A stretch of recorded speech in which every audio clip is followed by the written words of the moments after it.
நீதிமொழிகள் 21:21, உபாகமம் 13:4.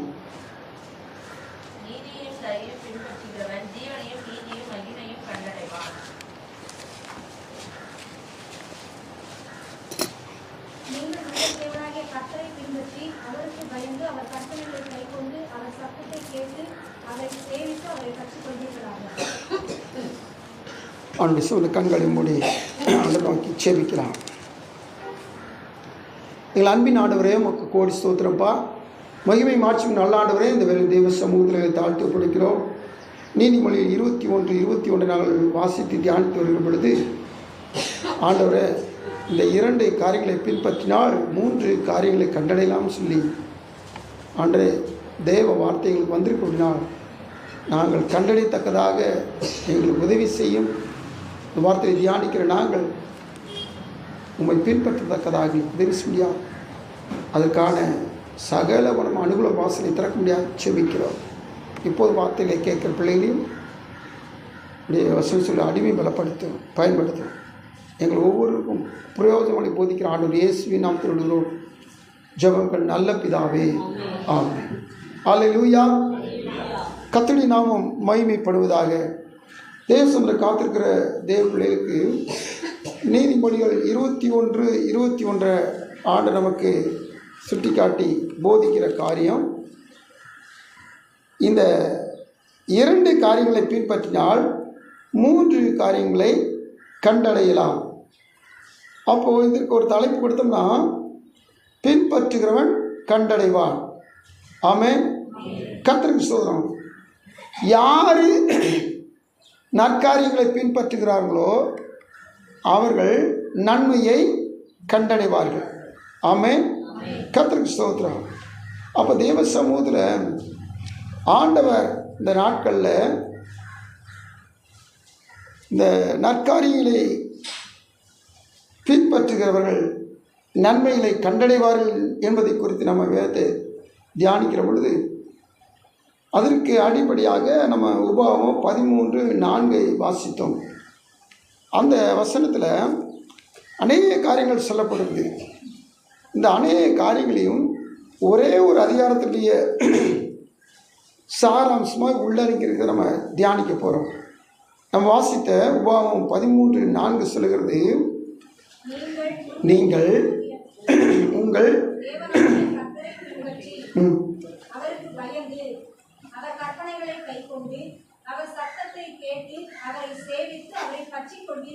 கர்த்தருக்கு ஸ்தோத்திரம். இந்த வார்த்தையை கவனிச்சு பாருங்க. ஆண்டவர் இந்த பக்தன் மோசேயின் மூலம் அவர் நமக்கு சொல்லுகிற காரியம், கர்த்தரை பின்பற்றுகிறவர்கள் எப்படி பின்பற்ற வேண்டும் என்பதை நமக்கு சுட்டி காண்பிக்கிறார். பின்பற்றினால் கண்டடையலாம். நற்காரியங்களை பின்பற்றினால் நன்மையை கண்டடையலாம். அப்படி சொல்லி நம்ம என்ன செய்யணும், ஒரு தலைப்பு கொடுத்து தியானிக்கிறோம்.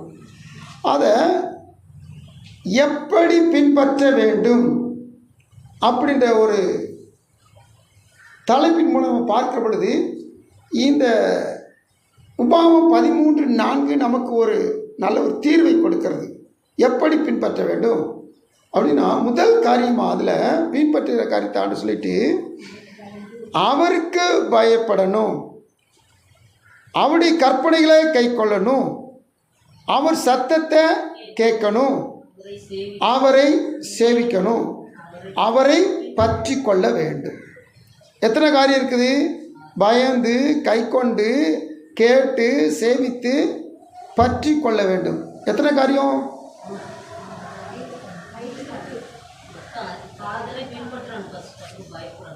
அதாவது பின்பற்றுவதை நான் உங்களுக்கு தலைப்பாக சொல்கிறேன். அந்த பின்பற்றுவதை எப்படி பின்பற்ற வேண்டும் என்பதை அந்த பின்பற்றுறதுக்கு அடுத்து பின்னாடி காரியத்தை குறித்து சொல்லும்போது பயந்து பின்பற்றணும். அதை பின்பற்றின்னு சொல்லி கமப்பட்டுக்கலாம் நம்ம தொடர்ந்து வாசிக்கிறோம். ஆனால் உண்மையும் தேவசமூகத்தில் எப்படி பின்பற்ற வேண்டும், அந்த நீதிமொழிகள் 21:21 படி நீங்கள் நீதியும் தயவும் பின்பற்றுன்னு சொன்ன அந்த பக்தன் வார்த்தைக்கு அடிப்படையில் நம்ம போகிற பொழுது இந்த நீதி என்று சொன்னால் தேவன் இயேசுன்னு சொல்லி பார்த்தோம். அவரை பின்பற்றுகிற பொழுது எப்படி பின்பற்ற வேண்டும், அதற்கு இந்த 13 உபாகமத்தின் புத்தகத்தில் நமக்கு ஆன்சர் வருகிறது. பின்பற்றின்னு சொல்லி தொடர்ந்து போகிற பொழுது நம்ம அந்த பின்பற்றுதல் நம்ம என்ன சொல்ல தலைப்பை வச்சுக்கிட்டோம். அதுக்கடுத்து பின்பற்றுகிற காரியத்தில் உள்ளடங்கியிருக்கிற தேவ பயம், கற்பனைகளை கைக்கொள்ளுதல், சத்தத்தை கேட்டல், அவரை சேவித்தல், அவரை பற்றி கொள்ளுதல், இத்தனை காரியங்களும் பின்பற்றுதல எப்படி என்று சொல்லி கேட்கிற கேள்விக்கு பதிலாக அமைகிறது. அல்லேலூயா, கர்த்தருக்கு ஸ்தோத்திரம். இது எல்லாவற்றையுமே ஏறத்தாழ ஒரே கற்பனையில் அடிப்படையில் நம்ம கொண்டு வரலாம். பயம் அப்படி சொன்னாவே இந்த பயத்துக்குள்ளே கற்பனையில் கை கொள்றதுக்கு ஒரு பயம்தான். ஆமென், கர்த்தருக்கு ஸ்தோத்திரம். அவருக்கு பயத்தில் நடக்கணும் அப்படி சொன்ன மாத்திரத்தில், நமக்கு பயம் சொன்ன மாத்திரத்தில் முதல் மனுஷன் பயந்தான். எதுக்கு பயந்தான்? பாவத்தை செஞ்சதுனால பயந்தான். தேவனை பார்க்கறதுக்க பயந்தான். தேவன் முன்னாடி நிற்கிறதுக்கு பயந்தான். அப்படி தானே? பார்க்கறதுக்கு பயம், அவர் முன்னாடி நிற்கிறதுக்கு பயம். அவர் எது கேட்டுட்டாருன்னா பதில் சொல்ல முடியாது, ஏன்னா தப்பு பண்ணிட்டான். இந்த பயத்தை கர்த்தரிடத்தில் எதிர்பார்க்கவில்லை. அல்லேலூயா. இந்த பயம் கர்த்தருக்கு அவசியமும் இல்லை. ஓடி ஒளிகிற பயம் இல்லை. அவர் என்ன சொல்கிறார் அதை கேட்டு கீழ்ப்படிந்து செய்கிற காரியம் தான் அவருக்கு பயப்பட்ட பயம். ஆமென், கர்த்தருக்கு ஸ்தோத்திரம். அவருடைய வார்த்தையை தொடர்ந்து சொல்லுகிற பொழுது கற்பனை கைக்கொள்ளுதல், அவர் சத்தத்தை கேட்டல். இந்த சத்தத்தை கேட்டலும் போது இதை ஆங்கிலத்தில் எப்படி போட்டிருக்கோம்? ஒபே ஹிஸ் வாய்ஸ் போட்டிருக்கோம். அப்படின்னு என்ன அர்த்தம்? சத்தத்தை கேட்குறது போட்டிருக்கல, ஆனால் உண்மையிலேயும் ஆங்கிலத்தில் பார்த்தீங்கன்னா ஒபே ஹிஸ் வாய்ஸ், அப்படி சத்தத்துக்கு கீழ்ப்படிதல், ஒபீடியன்ஸ்.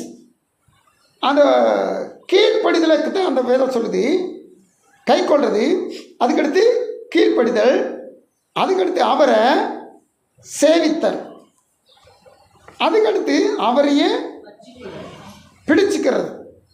இந்த அனைத்து அம்சங்களும் ஆபிரகாம் என்ற விசுவாசின் தகப்படத்தில் ஒரே அதிகாரத்தில் காணப்பட்டுச்சு. அல்லேலூயா, சொல்லுங்கள், எந்த அதிகாரம்? 22ஆம் அதிகாரம். அல்லேலூயா, ஆதியாகமத்தின் புஸ்தகம் 22ஆம் அதிகாரத்தில் இங்கே இருக்கிற தேவ பயம் இருக்கும், இங்கே இருக்கிற கற்பனையில் கைக்கொள்ளுதல் இருக்கும், இங்கே இருக்கிற சத்தத்துக்கு கீழ்ப்படிதல் இருக்கும், இங்கே இருக்கிற சேவிக்கிற காரியம் இருக்கும், அவரை மாத்திரம் பற்றி கொண்டான்ற காரியம், அனைத்து அம்சங்களும் இந்த ஒரே அதிகாரத்தில் அடங்கியிருக்கும்.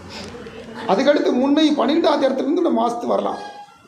12ஆம் அதிகாரத்திலிருந்து வாசித்து போகிறது அவனுடைய அந்த சேவிக்கிற காரியம், தொழுது கொள்கிற காரியம், இதெல்லாம் இருக்கும். சரி, ஆனால் இந்த 22ஆம் அதிகாரத்தில் இந்த அனைத்து காரியம் ஒட்டு மொத்தமாக அடங்கியிருக்கும். ஆமென், கர்த்தருக்கு ஸ்தோத்திரம். அப்போது ஆபிரகாம் என்று சொல்லப்படுகிறதான இந்த விசுவாசியின் தகப்பனாகிய இந்த ஒரு தேவ மனுஷனுக்குள்ள இத்தனை அம்சங்களும் இருந்தபடினால அவனை கர்த்தர் மகிமைப்படுத்தினார். எங்கே வர்றோம்? 21 நீதிமொழிக்கு வர்றோம்.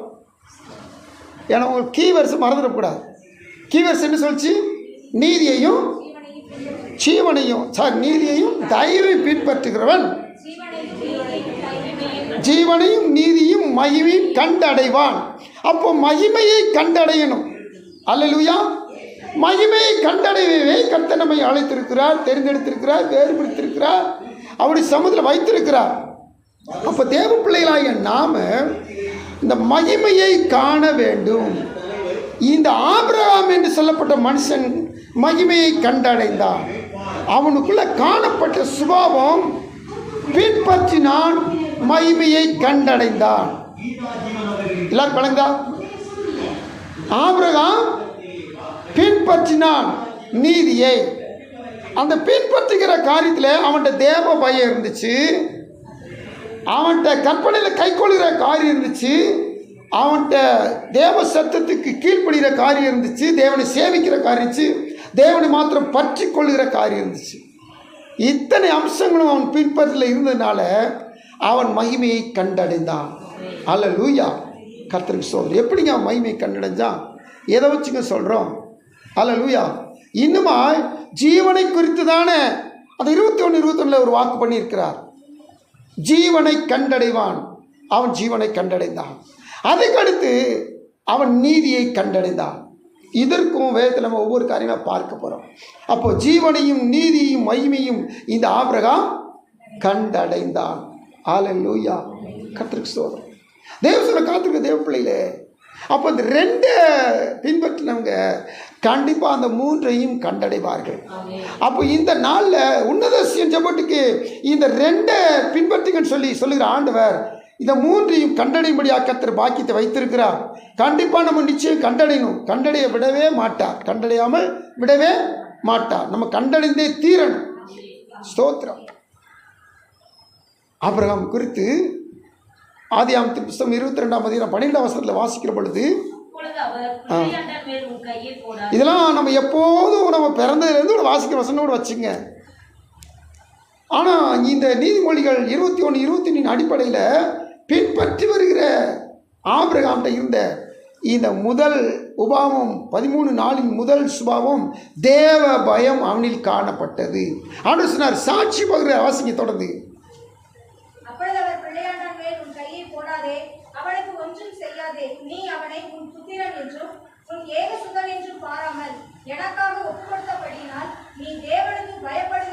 இந்த வார்த்தை தான் முக்கியமான வார்த்தை. தேவனுக்கு பயப்படுகிறவன் என்று. ஸ்தோத்திரம். ஆண்டவர் அவன் தேவனுக்கு பயப்படுறது அவருக்கு தெரியும். ஆனால் இப்போ அதை கன்ஃபார்ம் பண்ணுறார். அல்லேலூயா, ஸ்தோத்திரம். நம்முடைய வாழ்வில் தேவனுக்கு பயப்படுற பயம் இருக்கும்னு சொல்லி இன்னைக்கு நம்ம கர்த்தர் சொல்றார். அப்போ தேவனுக்கு பயப்படுற பயம்னா என்ன? அதுக்கு தான் பயத்தோடு கீழே என்ன போட்டிருக்குது? உபாகம் 13:4 கற்பனைகளை கை கொள்ளுதல். ஆண்டவர் ஆபிரகாம்கிட்ட என்ன கற்பனை கொடுத்தாரு? அந்த 22ஆம் அதிகாரத்தில் என்ன கற்பனை கொடுத்தாரு? என்ன கமாண்ட்மெண்ட் பண்ணார் சொல்லுங்க. இந்த பார், நான் உனக்கு காமிக்கிற ஒரு தேசத்துக்கு ஒரே ஒரு மகனை கூப்பிட்டுட்டு போய் அங்கே பலி செலுத்து. இது ஆண்டவர் கொடுத்த பிரமாணம், கற்பனை, அவனுக்கு கொடுத்த கமாண்ட்மெண்ட். இந்த கமாண்ட்மெண்ட்டை அவன் அப்படி ஒபே பண்ணுறான். நல்லா கவனிச்சு பாருங்க. 12ஆம் வசனத்தில் பயம், 1ஆம் வசனம், 2ஆம் வசனம், 3ஆம் வசனத்தில் கற்பனை. அதுக்கடுத்து இந்த 3ஆம் வசனத்தில் அவன் என்ன கீழ்ப்படிந்து அந்த மலை எங்கே இருக்குது, பலி செலுத்துகிற மகனை பலி செலுத்துகிற மலை எங்கே இருக்குன்னு தேடி போகிறான். இது சத்தத்துக்கு கீழ்ப்படிதல். ஒவ்வொரு காரியம் ஒன்றா பிணைஞ்சிருக்குதா? அல்லேலூயா, நல்லா கவனிங்க. நான் சொல்லுவேன் அடிக்கடி, இந்த ஆவியின் கனி எப்போவுமே ஒன்றோடு ஒன்று இணைச்சிருக்கும், இணைந்து பிசைந்து இருக்கும். அந்த கனிகளை பிரிக்க முடியாது. நமக்கு அன்பு மட்டும் இருந்துச்சு, நம்ம மற்ற 8 ஒட்டிக்கிட்டே தான் இருக்கும். ஏதாவது ஒரு கனி நிறைந்த வாழ்ந்துட்டுன்னு வச்சுங்க, நிச்சயமாக கனி வாழ்ந்துடலாம், கனி கொடுத்துடலாம். கனி கொடுத்துட்டா கர்த்தருக்கு பிரியமாக நடத்திடும்னு அர்த்தம். பரலோகத்துக்கு போயிடலாம். ஆமென். கர்த்தருக்கு இங்கே பாருங்கள், இந்த உபாகம் 13:4 ஆண்டவர் மோசமாக பிரித்து சொன்னால் கூட எல்லாமே ஒன்றுக்குள்ள நினைச்சினா தான் பிணைஞ்சுதான் இருக்குது, இணைஞ்சுதான் இருக்குது, எல்லாம் ஒன்றுக்குள்ள ஐக்கியமாக தான் இருக்குது. அவனுக்குள்ள பயம் இருந்துச்சு. இந்த பயம் கற்பனையில் கை கொள்வதை உண்டாக்குச்சு. அப்போ 1ஆம் வசனம், 2ஆம் வசனம், 3ஆம் வசனம் வாசிக்கிற பொழுது ஆண்டவர் மகனை குறித்து பேசுகிறார். பேசிட்டு, நான் உனக்கு காண்பிக்கிற மோரியா தேசத்தின் மலைகளில் ஒன்றில் போய் அவனை போய் என்ன பலி செலுத்துன்றார். இது கட்டளை. இந்த கட்டளைக்கு அவன் சொன்னா விடுத்து எதுவுமே வேலைக்காரங்களை கூப்பிட்டுட்டு, மகனை கூப்பிட்டுட்டு எரிபொருள்லாம் எடுத்துட்டு புறப்பட்டு போகிறான், கீழ்ப்படிந்து போனான். அல்லேலூயா, கர்த்தருக்கு ஸ்தோத்திரம். ஆண்டு சமூகத்தில் நல்லா ஆண்டுடைய வார்த்தையில் கவனிக்கிற பொழுது நாம் நடக்கக்கூடாதுன்னு சொல்லி நினைக்கிறோம், ஆனால் நடக்குது. ஆனால் நடக்கிற பொழுது நம்முடைய வாழ்வு, நம்முடைய எண்ணங்கள், நம்முடைய நிலைமைகள் எப்படி இருக்குது? இது நடந்துடக்கூடாது ஆண்டவரே அப்படின்னு நினைக்கிறோம், ஆனால் நடந்துருது. இதில் தாங்க நம்ம சாட்சியை கர்த்தரே வெளியில் விளங்க பண்ணுறார். அல்லேலூயா. இப்பொழுது நான் அறிந்திருக்கிறேன். ஸ்தோத்திரம். நம்மளை குறித்து ஒரு சாட்சியை கர்த்தர் பகிர்கிறார். நம்ம நினைக்கிறோம் இது நடத்தக்கூடாது அது நடத்தக்கூடாது. இல்லை, கர்த்தாவை எதை நடத்த சித்தமோ நம்ம ஆண்டவர் இயேசு ஜெபம் பண்ணும்போது கெத்செமனே தோட்டத்தில், ஆயினும் என் சித்தத்தின்படி அல்ல உம்முடைய சித்தத்தின்படி ஆக்கணும். நாம் கேட்குறலாம் கேட்டுட்டு அவர்கிட்ட சொல்கிறத அவர்கிட்ட ஒப்படைச்சிடும். நாம் பிடிவாதமாக இதுதான் வேணும்னு சொல்லி கேட்டோம்னா அநேக இடத்துல பிரச்சனை. இந்த வாலி பிள்ளையில் திரும்பி திரும்பி நான் எச்சரிச்சுட்டே இருப்பேன். எந்த காரணத்தை கொண்டும் உங்கள் கண்களின் காட்சியின்படி உங்களுடைய நினைவில் தோற்றபடி நீங்கள் கணவனையோ மனைவியோ வருங்கால வாழ்க்கை துணை தேர்ந்தெடுத்தீங்கன்னா உங்கள் வாழ்நாள் முழுவதும் அது உங்களை பிரச்சனைக்குள்ள உட்படுத்திட்டே இருக்கும். அல்லேலூயா, கர்த்தருக்கு ஸ்தோத்திரம். தீராத ஒரு மண்டபடியார் தேவ சித்தத்துக்கு விட்டு கொடுத்து ஒப்பு கொடுத்து, ஆண்டவர் நீங்கள் எதை எங்களுக்கு தர்றீங்களோ அதை பெற்றுக்கொள்கிறோம், நீங்கள் எதை எங்களுக்கு நடத்துகிறீங்களோ அதை நான் அனுபவிக்கிறோம். இப்படி இருந்துட்டோம்னா, தேவனுக்கு முதல்ல கொடுத்துட்டோம்னா, தேவன் மெய்யாவை எல்லாம் நன்மைக்கு ஏதுவாக நடத்துகிற வல்லவராக இருக்கிறார். அல்லேலூயா, கர்த்தருக்கு ஸ்தோத்திரம். எக்காரணம் கொண்டும் தேவ சித்தத்துக்கு உரமாக நம்ம ஒரு காரியம் செஞ்சிடவே கூடாது. கர்த்தருக்கு ஸ்தோத்திரம். இந்த ஆபிரகாம்கிட்ட ஆண்டவர் இந்த பயம், இந்த கற்பனை கைக்கொள்ளுதல், அதுக்கடுத்து சத்தத்துக்கு கீழ்ப்படிதல், அதுக்கடுத்து சேவித்தல், பற்றி கொள்ளுதல், இந்த காரியங்கள்லாம் இருந்ததுனால இவன் எதை கண்டடைஞ்சான்னு பார்த்தீங்கன்னா, நீதியை கண்டடைஞ்சான், ஜீவனை கண்டடைஞ்சான், மகிமை கண்டடைஞ்சான். ஆதியாகமம் 15:6 வாசிங்க.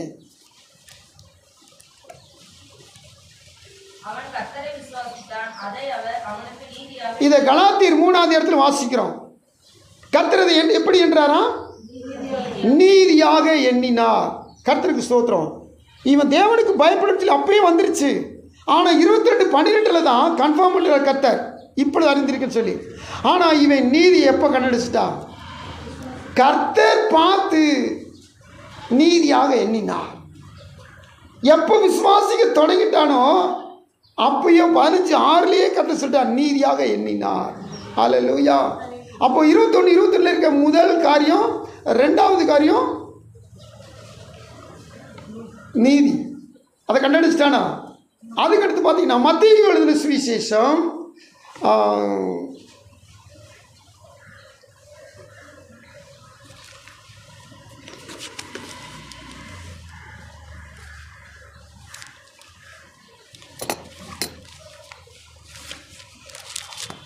ஆபிரகாம் குறித்து ஆண்டவர் இயேசு அவன் என்னை கண்டடைந்தான் சொல்வார்.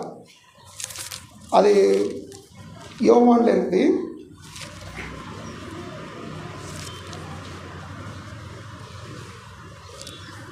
யோவான் 8:56 பக்கத்தில் வாசிங்க.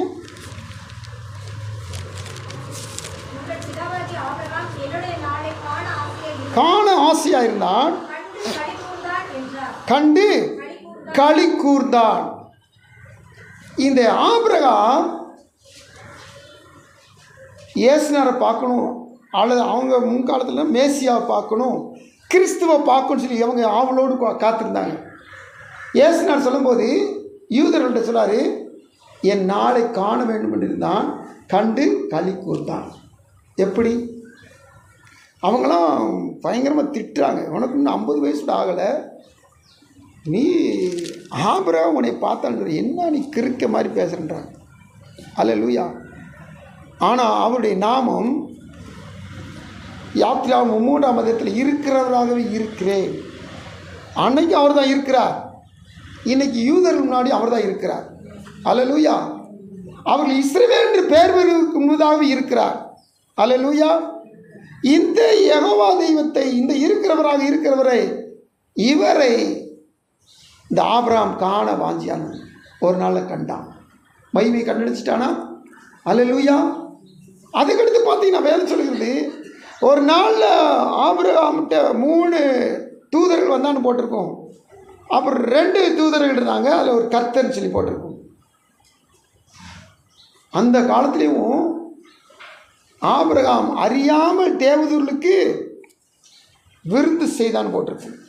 அதில் ஒருவர் கர்த்தர் இயேசு. அல்லேலூயா. கர்த்தருக்கு ஸ்தோத்திரம். கண்டானா? கண்டான். தேவசமர் காத்துக்கு தேவைப்படல. இதை விட எழுத்தின்படி மகிமை கண்டடைந்த காரியத்தை மத்தேயு 1:1, அதாவது புதிய ஏற்பாட்டில் முதல் அதிகாரம் முதல் வசனத்தை போட்டிருக்கோம். ஆபிரகாம் தான் போட்டிருக்கோம். ஆபிரகாமின் குமாரன் போட்டிருக்கோம். யார? ஏசுநாதர். அதாவது அடிப்படை ஆர்ஜின் பார்க்கும்போது இந்த ஆபிரகாம் தான் விசுவாசிகளுக்கு தகப்பன். இந்த ஆபிரகாம் தான் இந்த யூதர்களுக்கு, ஒட்டுமொத்த முஸ்லீம்களுக்கு, ஒட்டுமொத்த இஸ்மவேலருக்கு, எங்கெடுத்தாலும் சரி எல்லாருக்கும் ஒரு தகப்பன். யாருன்னா இந்த ஆபிரகாம் தான். ஆவிக்குரிய மக்களாக நமக்கு கிறிஸ்தவர்களுக்கும் இவங்க தான் ஆவிக்குரிய விசுவாசிகளின் தகப்பன். எல்லா விதத்திலும் ஆபிரகாமுக்கு பெரிய பேர். இப்போ மகிமை கண்டடிச்சிட்டாரா கர்த்தர்? இந்த ஆபிரகாம் தன்னை பின்பற்றினபடினால் ஆபிரகாம் மகிமையை கண்டடைந்த கிருபை செய்தார். அல்லேலூயா. கர்த்தருக்கு ஸ்தோத்திரம். அப்போ ஆண்டுடைய சமூக காத்திருக்க தேவ பிள்ளைகள் இந்த நாட்களில்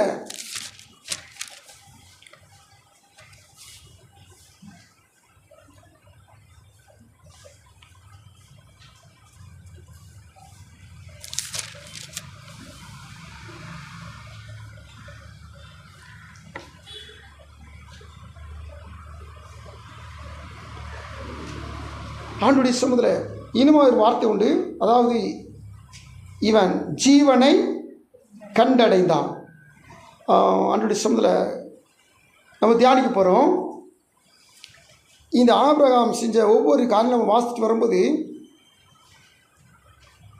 அவன் தேவ பயத்தோடு கற்பனையில் கை கொண்டு சத்தத்துக்கு கீழ்ப்படிஞ்சு அவரை சேவித்தான். அடுத்து பார்த்திங்கன்னா இவன் மோரியா தேசத்துக்கு போனது என்ன காரியத்துக்காக போனான்? பலி செலுத்தத்தான் போனான். நம்ம துதி, ஸ்தோத்திரம், ஆராதனை, ஜெபம், இது தேவனுக்கு பிரியமான ஆராதனை, அதாவது சேவித்தல். பழைய காலத்தில் சேவித்தல் சொன்னால் ஆடு, மாடு, புறா இவைகளை கொண்டு பலி செலுத்து தான் கர்த்தரை சேவித்தல், ஆராதித்தல். இந்த ஆபிரகாம் அழைக்கப்பட்ட மாத்திரத்தில் 12ஆம் அதிகாரத்தில் அவன் கர்த்தரை சேவிக்கிற விதத்தை குறித்து வேதம் போட்டுக்கு பாருங்கள், வேதத்தில் போட்டுக்கு பாருங்கள். ஆதியாகமம் 12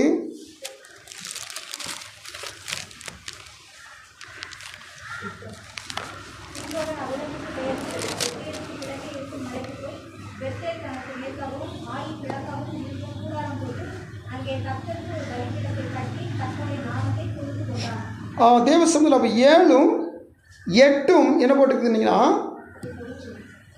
பலிபீடத்தை கட்டுறது, கர்த்தருடைய நாமத்தை தொழுது கொள்வது. 13ஆம் அதிகாரம் 4ஆம் வசனத்தை வாசித்து பாருங்க.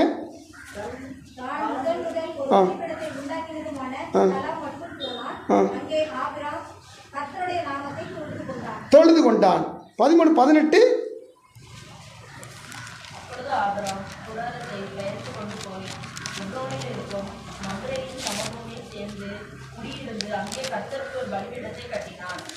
பலிபீடத்தை கட்டினான். கர்த்தருக்கு ஸ்தோத்திரம்.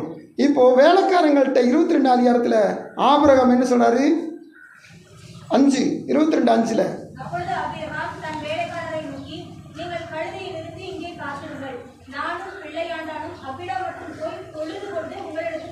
அவ்விடம் மட்டும் போய் தொழுது கொண்டு திரும்பி வருவோம். அவர் பயன்படுத்துகிற வார்த்தையை பார்த்தீங்களா?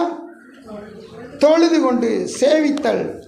அப்போது இந்த ஆபிரகாம் இருக்க நல்ல பண்பு உபாகமம் 13ஆம் அதிகாரம் 4ஆம் வசனத்தில் சகல காலம் பார்க்கிற பொழுது வரிசை கிரமமாக தேவ பயம், கற்பனை கை கொள்ளுதல், சத்தத்துக்கு கீழ்ப்படிதல், அதுக்கடுத்து சேவித்தல், எல்லா காரியமும் அவற்றை காணப்படுகிறது. கர்த்தருக்கு ஸ்தோத்திரம். அடுத்தபடியாக நீங்கள் வசனத்தில் வாசித்து பார்க்கும் பொழுது அவற்றை காணப்படுகிற பண்பு, அவர் இந்த தேவனை உறுதியாய் பிடித்து கொண்டார். கர்த்தருக்கு ஸ்தோத்திரம். என்ன செஞ்சிட்டாரா? உறுதியாக பிடிச்சிக்கிட்டார்.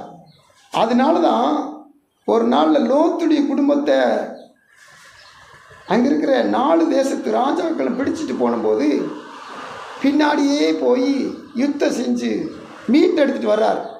மீட்டெடுத்துட்டு வரும்போது சோதம் ராஜா சொல்கிறாரு, நீ மீட்டெடுத்துட்டு வந்த ஜனங்கள் எனக்கு தான், நீ மீட்டு கொண்ட பொருட்களை நீ வச்சுக்கோ. அப்போ ஆபிரகாம் ஒரு வார்த்தை பயன்படுத்துகிறார் பாருங்க. 14:23 வாசிக்கிறோம்.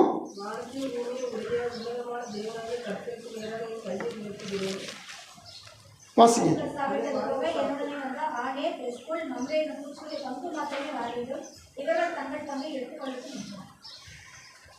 அதாவது இன்னும் வார்த்தை வாசிக்கிற பொழுது ஆபிரகாமை சோதோமின் ராஜா பார்த்து, ஆபிரகாமை ஐஸ்வர்யவானாக்கினேன் என்று நீ சொல்லாதபடிக்கு.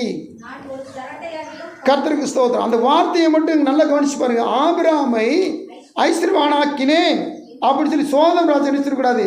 நான் தான் ஆபிரகாமை கோடீஸ்வரனை மாற்றினேன் அப்படி சொல்லாதபடிக்கு எனக்கு உன்னுடைய பொருள் சரடு கூட தேவையில்லை. அப்படின்னா என்ன அர்த்தம்? கர்த்தரை மாத்திரம், கர்த்தரி ஆசீர்வாதம் மாத்திரம் எனக்கு போதும். இவனுக்கு அந்த காலத்திலேயும் நீதிமொழிகள் எழுதுறதுக்கு முன்னாடியே இந்த வார்த்தையில் அவனுக்கு தெரியும். கர்த்தரி ஆசீர்வாதமே. அல்லேலூயா, ஆமென். இந்த உலக பிரகாரமான மனுஷனுக்கு கொடுக்குற எந்த ஆசீர்வாதம் எனக்கு தேவையே இல்லை. அப்போ உறுதியாக கர்த்தரை பிடிச்சிக்கிட்ட நல்ல ஒரு தேவ பயமுள்ள ஒரு மனுஷன். கர்த்தருக்கு ஸ்தோத்திரம். இந்த மனுஷன்கிட்ட ஆண்டவராய் தெய்வம் இவன் கை கொண்ட காரியத்தை குறித்து நமக்கு மீண்டுமாய் அவர் சொல்லுகிற பொழுது வேதவசனம் சொல்லுகிறது. எபிரேயர் 11:8.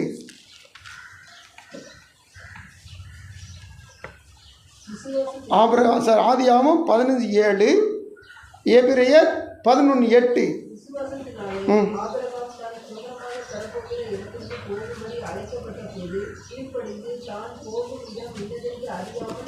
இவனுடைய கீழ்ப்படிதலை குறித்து இங்கே வேதம் சொல்லுது. இந்த அழைப்பு 2 அழைப்பு நீங்கள் கண்டுபிடிச்சு பார்க்கணும். 15:7 எபிரேயர் 11:8 இது எப்படிப்பட்ட அழைப்பு?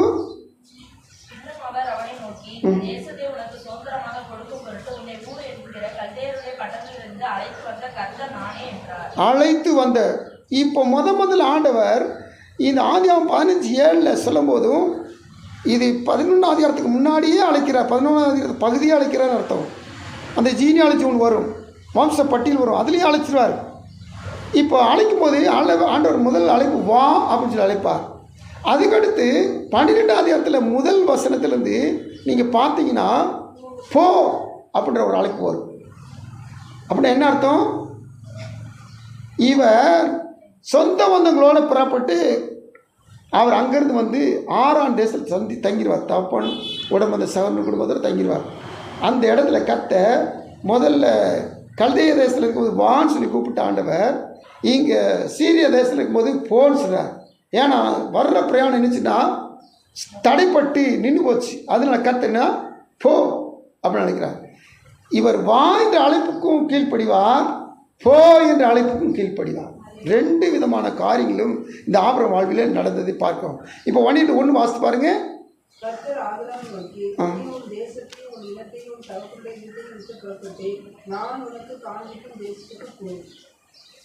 நான் உனக்கு காண்பிக்கும் தேசத்துக்கு போ. அதுக்கடுத்து எப்போ போகிறான்? ஆண்டவர் சொன்னபடியே அடுத்தடுத்த வசனம் வாசிக்கிற பொழுது இவன் என்ன செய்றான்? சொன்னபடியே கர்த்தருக்கு ஸ்தோத்திரம். ஆபிரகாம் புறப்பட்டு போனான்.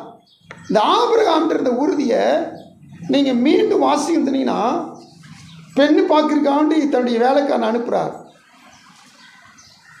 அப்படி அனுப்பும்போது இவன் எங்கே போன்னு சொல்லி ஆண்டவர் அனுப்பிச்சாரோ, அதாவது ஒரு இடத்துல ஸ்டாப் ஆகிட்டு, சீரிய தேசம் வந்து ஸ்டாப் ஆகிட்டு ஆரானில், அந்த இடத்துல ஆண்டவர் சொல்லும்போது வான்னு சொல்ல போனார். வான்றதுக்கும் போன்றதுக்கும் வித்தியாசம் இருக்குது. அல்லேலூயா. போன்னா அங்கே கோபம் சேர்ந்துருக்குன்னு அர்த்தம், அவனுடைய கண்டிஷன் இருக்குன்னு அர்த்தம். வாங்கும் போது ஒரு அழைப்பில் ஆசீர்வாதம் இருக்கு அர்த்தம். இந்த போன்ற ஆசீர்வாதத்தில் அங்கே ஒரு கண்டிஷனும் கோபம் இருக்குன்னு அர்த்தம். இதனால இந்த இடத்துக்கு திரும்பி ஆபிரகாம் போனதே கிடையாது. அல்லேலூயா. நல்லா கவனிச்சு பாருங்க. அதனால தான் அந்த இடத்துல இருக்கிற தன்னுடைய உறவினர்கிட்ட தன்னுடைய மகனுக்கு பெண் எடுக்க தான் போகலை. அதுக்கு போல் யார் அனுப்புகிறான்? தன்னுடைய வேலைக்காரனை, தன்னுடைய ஊழியக்காரனை அனுப்புகிறார். அப்படி அனுப்பும்போது வேலைக்காரன் கேட்குறான், இப்படி நான் உங்கள் மகனுக்கு பெண்ணு பார்க்க போகிறேன், அங்கே இருக்கிற பெண்ணு என் கூட வர்றதுக்கு உங்கள் மகனுக்கு திருமணம் முடிக்க சம்மதிக்காட்டா? மாப்பிள்ளை இங்கே வந்தால் தான் இருப்பேன்னு சொன்னால் மாப்பிள்ளை கூட்டிகிட்டு போவா அப்படி கேட்குறார். 24:5 முதல் 8 வரை கொஞ்சம் கடகடன் வாசிங்க.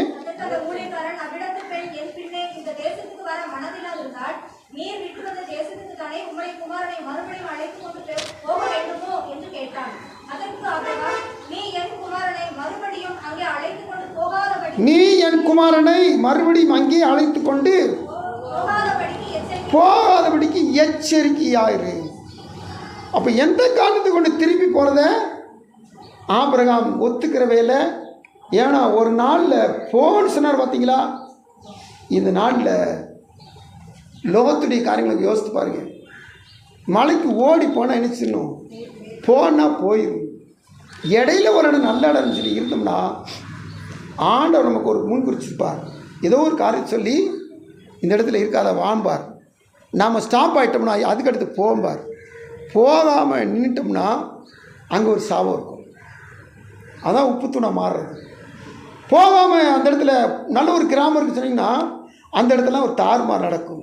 அப்புறம் அதுக்கு பயந்துட்டு ஒரு நாள் ஆண்டு சொன்னான்னு சொல்லி போனோம்னா அங்கே இடத்துல பாவம் ஒரு சாபம் உண்டாகும். எல்லாமே தேவ பிள்ளைகள் ரொம்ப ஞானமாக ரொம்ப அறிவாக மதி நுட்பமாக நடக்கும். அல்லேலூயா. எந்த காரணத்தை கொண்டும் தேவ பிள்ளைகள் மதி இழந்து போயிடவே கூடாது. போகின்ற அழைப்பில் ரொம்ப ஞானமாக நடந்து கொண்டார் இந்த ஆபிரகாம். அதனால தான் பின்னாடி ஏசியா தீர்க்கதரிசனம் பேசும்போது 51:1-2 அவனை புகழ்கிறார். தன்னுடைய ஜனங்கள்கிட்ட அவனை பற்றி பேசுகிறார். வாசிக்கலாமா? 51:1-2. எனக்கு செவி கொடுங்கள். வெட்டி எடுக்கப்பட்ட கண்மலையையும் நீங்கள் தோண்டி எடுக்கப்பட்ட துறவின் குழியையும் நோக்கி பாருங்கள். கர்த்தருக்கு ஸ்தோத்திரம்.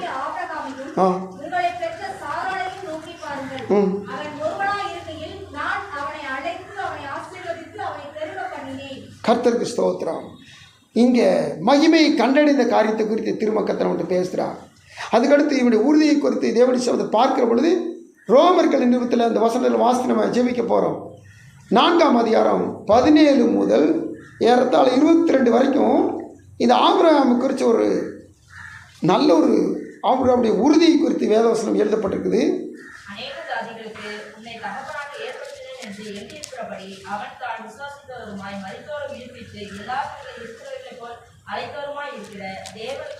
தேவனுக்கு முன்பாக நம்ம எல்லாருக்கும் தகப்பனானான். தொடர்ந்து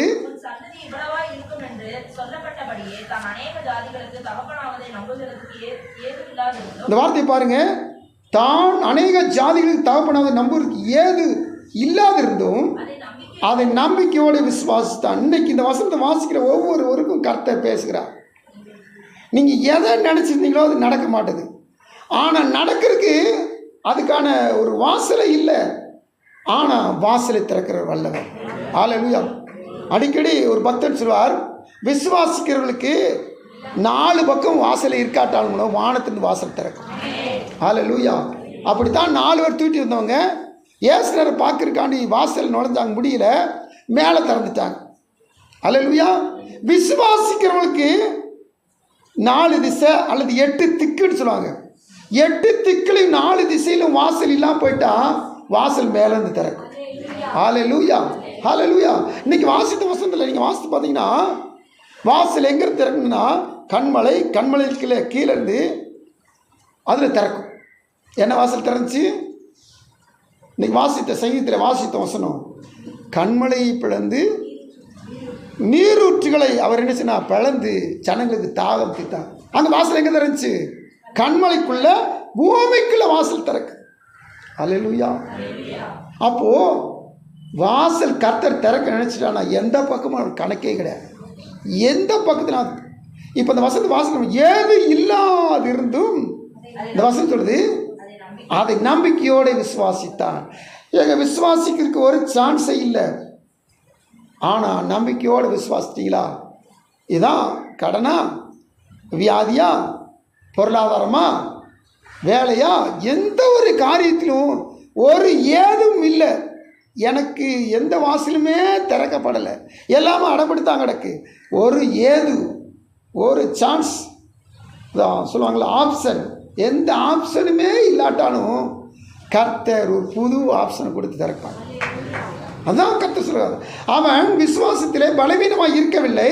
அவன் ஏறக்குறைய 100 வயதுள்ளவனாக இருக்கும்போது செத்து போனதையும் அவன் கவுண்ட் பண்ணவே இல்லையா, எண்ணவே இல்லையா. ஸ்தோத்திரம். ஏமா உனக்கு வயசாயிட்டு, எனக்கு வயசாயிட்டு, அவன் எண்ணவே இல்லையா. வசனம் சொல்லுது, தேவனுடைய வாக்குத்தத்தத்தை குறித்து அவன் அவிசுவாசமா சந்தேகப்படாமல், எல்லாரும் சேர்ந்து 21 வாசிப்போமா, தேவன் வாக்குத்தத்தம் பண்ணி நிறைவேற்ற வல்லவராக இருக்கிறார் என்று முழு நிச்சயமாய் நம்பி தேவனை மகிமைப்படுத்தி விசுவாசத்தில் வல்லவனானான். அல்லேலூயா. விசுவாசத்தில் வல்லவனானான். இதாங்க உறுதி. பற்றி கொண்டான் ஆண்டு சமூகத்தில். அந்த உபாகமம் 13:4 கடைசி போய் சொல்லுது, பற்றி கொள்தல். இந்த ஆபிரகாம்கிட்ட அந்த உறுதி இருந்துச்சு. அதுதான் அவனை மகிமையை கண்டடைய வச்சுச்சு. விசுவாச உறுதி. எப்போது தேவ சமூகத்தில் தேவ பிள்ளைகள் இந்த உறுதியுடன் வாழ்வோம். நிச்சயமாய் கர்த்தர் நம்மையும் மகிமையை கண்டடைய உதவி செய்ய வல்லவராக இருக்கிறார். கண்பிடி ஜெபிக்கலாமா? அன்பின் ஆண்டவரே, நாங்கள் உமக்கு நன்றி செலுத்துகிறோம். பரலோகராஜனே, பரிசுத்தமுள்ள தெய்வமே, வானத்தை உண்டாக்கின கர்த்தாவே, இந்த நாளிலும் நாங்கள் அநேக காரியங்களை குறித்து தியானிக்காவிட்டாலும் ஒரே ஒரு ஆபிரகாமை குறித்து அவன் இருக்கிற சுபாவங்களை ஆண்டரே இந்த நாளோட தியானிக்க உதவிச்சிருக்கா ஸ்தோத்திரம். எத்தனையோ முறை தியானித்தாலும் இந்த நாளில் கர்த்தராகிய தேவன் எங்களோட நீ பேசியிருக்கா ஸ்தோத்திரப்பா. எந்த ஒரு வாசல் அடைபட்டு இருந்தாலும் எங்களுக்கு ஒரு வாசலை திறக்க, எங்களுக்குள்ள அப்படிப்பட்ட விசுவாசத்தை தருகிற தெய்வம் ஆண்டவரை, எப்படியாவது எங்களுக்கு வாசலை திறப்புன்னு சொல்லி ஒரு உறுதியை எங்களுக்கு தந்திருக்கிற தெய்வம். நாங்கள் அதில் நிலைத்திருக்க உதவி செய்யும். வானத்தை பூமி படைத்த கர்த்தருடைய சமூகத்தில் நாங்கள் பெற்றுக்கொள்ளத்தக்கதாக, விசுவாசத்தோடு காத்திருக்கத்தக்கதாக, ஆபிரகாமை போல விசுவாசத்தில் வல்லவனானான் என்று சொல்கிற வாக்கு எங்கள் வாழ்க்கையின் உரிமையாக உதவி செய்யும். அந்த பிள்ளை ஆஸ்வதியும் சந்தோஷ சமான சௌக்கியத்தால் நிரப்பும். எந்த வாசலும் இதுவரைக்கும் திறக்கப்படவில்லையே என்று ஏங்குகிற பிள்ளைகளுக்கு இதனால வாசலை திறந்து விடுக்கா ஸ்தோத்திரம். பிரவேசிக்க உதவி செய்யும். தொடர்ந்து மாலையில் நாங்கள் கூடி வந்து கர்த்தரை தொழுது கொள்ள, ஸ்தோத்திரிக்க, செபிக்க எங்களுக்கு நடத்தும். மீட்பர் இயேசுவின் நாமத்தில் எடுக்கிறோம் ஜெபங்கள் நல்ல பிதாவே, ஆமென். நம்முடைய கர்த்தராகிய இயேசு கிருபையும் பிதாவாகிய தேவனுடைய அன்பும் பரிசுத்த ஆவியின் ஐக்கியமும் சந்தோஷம் சமாதானம் வழிநடத்தும் இன்றைக்கும் இன்னைக்கு சதா காலங்கள் நம் அனைவரோடு தங்கியிருப்பதாக. ஆமென்.